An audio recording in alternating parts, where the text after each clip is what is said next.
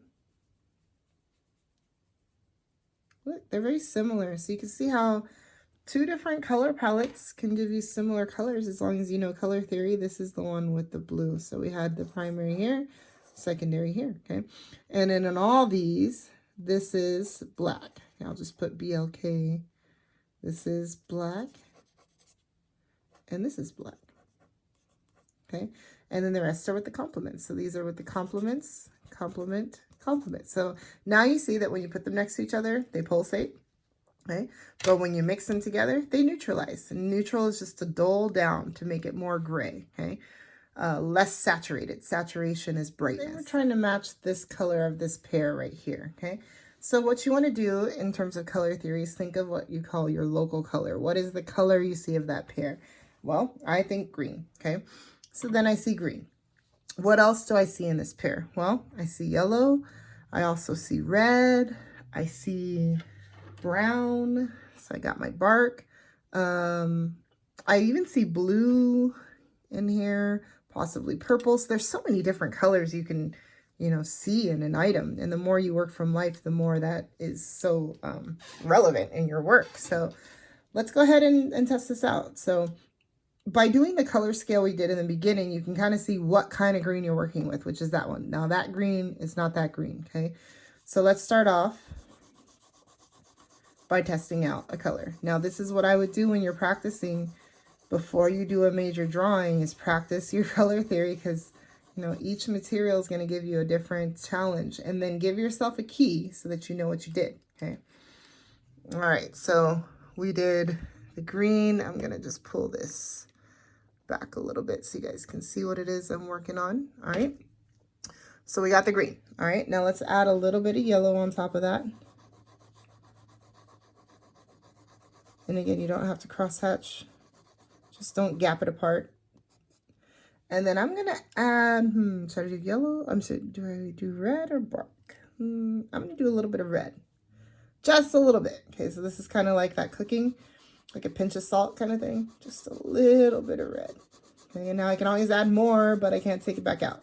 Okay, just like cooking, you can always add more salt, but you can't take it out once it's in there. Okay, all right. So now I take my Inktense pencil. Okay, squeeze a little bit. Get that going, paper towel before I go. And then I'm gonna go ahead and liquefy that.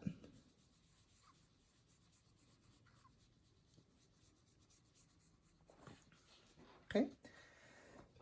Excuse me. So once I get that down, I look at my color and I'm like, that's not quite what it is I want. Okay, so what is it that I'm missing? Well, for me, from what I'm looking, I'm trying to match the screen right here on camera, maybe a little different.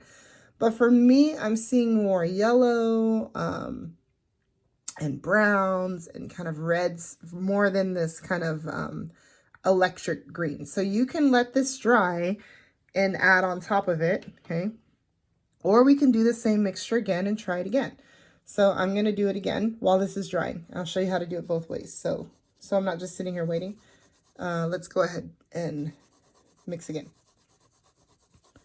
So I'm going to put that green down and then I'll give myself a key. And then I'm going to use the yellow. Now I think there's a lot of yellow in this. The green's already pretty bright. So I'm just using a little bit of yellow this time. Okay. And because I didn't have enough red, I'll use more red this time around. And I feel like I could have gotten even a bark on that before I liquefied it. Okay, so let's put a bark. Now this is bark. I know that when I draw this out, it doesn't look like it, so that's bark. Okay, which I showed you how to mix on your own if you don't have it. So we'll add a bark on top. All right. Now we got that. Again, you have no idea what this looks like until you liquefy it. So let's squeeze a little bit and wet that down. Oh, look at that. That's more of what I want. Now we're getting somewhere. Okay, so that's better. Now the more you spread it, the more paper is going to show. So if you need a highlight, you save the paper or you don't do as much paint. Now, as this is drying, we can go on top of this one. I'm just feeling it to see how it's wet. Now, remember, on this one, we did a little bit more red and we added the bark. This one, we did less red. Okay, so now we wetted this one down. Now let's try putting some red on top of this one. And if I put a yellow, then I'll get an orange. So we don't want to go there. So let's put a bark on top. Okay, do you see how this works with color theory?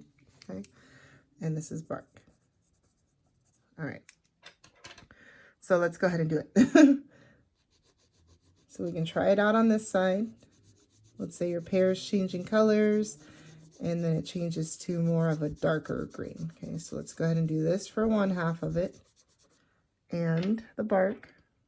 Let me find the bark. There we go.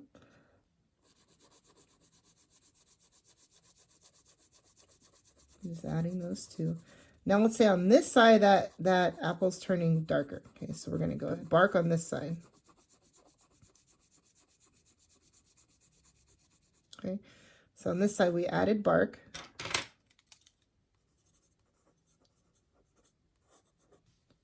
And this is this side, okay? We added bark, and then I'm going to add a tinge of blue in this area too.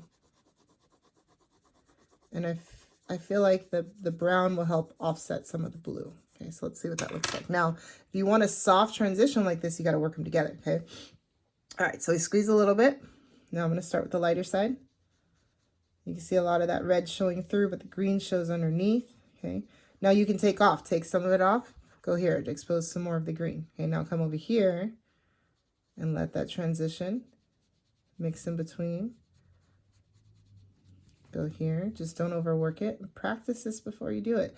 I find it's easier to not do so many layers of trying to mix one color, and trying to get it right the first time is easier. So remixing that, you know, palette. So let's say we did it again. Just kind of reiterate, because this is looking kind of not as intense as I want it to be. So start off with a green. But this did do what I wanted it to do, by the way. Then we'll do yellow. And then we'll do red.